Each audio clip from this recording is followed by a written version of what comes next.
तेबे एबे एबे पाणीपाग को नहीं आसिला बड़ अपडेट। माड़ी आसुछि भयंकर लघुचाप। 27 तारीख संध्या बेलू बंगोपसागर में आउ गोटे लघुचाप सक्रिय रही। यार प्रभाव में 27 तारीख राति सुधा ओडिशा रे प्रबल अति प्रबल वर्षा हेबार संभावना रही।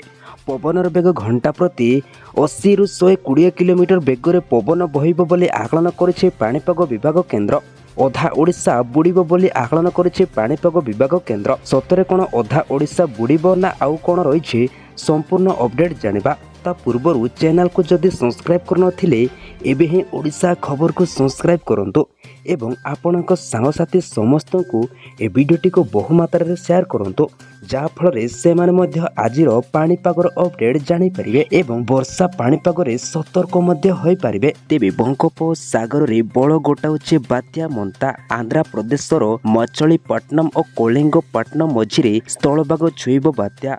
अक्टोबर 29 तारीख रे उपकूल अतिक्रम करिब बोली पूर्व अनुमान करिछि भारतीय पाणीपाग विभाग केन्द्र। तेबे दक्षिण ओडिशा रे एहार प्रभाव अधिक रहिब बोली आकलन करिछि पाणीपाग विभाग केन्द्र। खाली दक्षिण ओडिशा नुहे उपकूल ओडिशा रे मध्य 3 दिन धरी प्रबल वर्षीय वर्षा बोली आकलन करिछि पाणीपाग विभाग केन्द्र। तेबे मालकानगिरी, कोरापुट, रायगड़ा, गजपति और गंजाम जिला को रेड वार्निंग जारी करिछि पाणीपाग विभाग केन्द्र। समुद्र भितर गति करुछि अवपात। आज संध्या सुधा यार गभीर अवपातर परिणत हेब बोली आकलन करुछि पाणीपाग विभाग केन्द्र। तेबे आसंता काली अर्थात 29 तारीख सकाळे बात्यार रूप नेब। 28 तारीख तथा आज संध्यारू राति भितर आंध्र प्रदेश उपकूल छुईब। तेबे मछलीपट्टनम और कलिंगपट्टनम मझिरे और काकीनाडा निकटरे स्थलभाग अतिक्रम करिब बोली आकलन करिछि पाणीपाग विभाग केन्द्र। एही समय रे पवनर बेग घंटा प्रति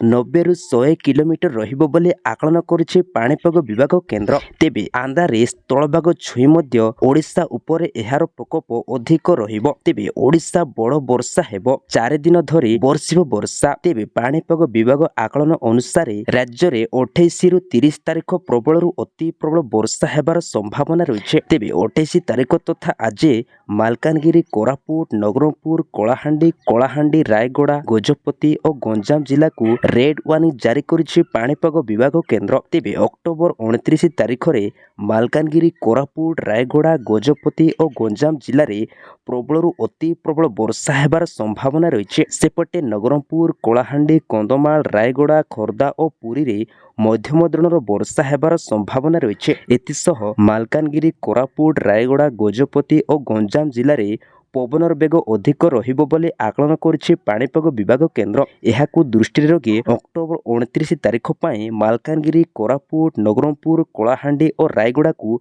रेड वार्निंग जारी करिछि पाणीपाग विभाग केन्द्र। तेबे 30 तारीख मध्य वर्षा लागि रहिब। पाणीपाग विभाग आकलन नै सतर्क रहिबाकु परामर्श दैछन्ति राज्य सरकार।